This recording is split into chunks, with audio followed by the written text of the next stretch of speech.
madera, hincha y eso abre. Entonces esa era la forma de cómo fracturaban las piedras los incas. Claro, así era su forma de trabajo. Después de eso, ¿qué hacían? Lo pulían.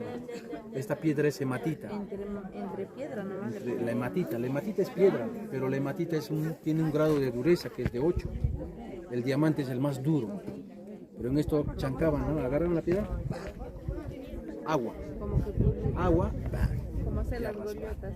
claro, y eso es la forma de pulir. Lo trabajaban primero la piedra, después ¿qué hacían?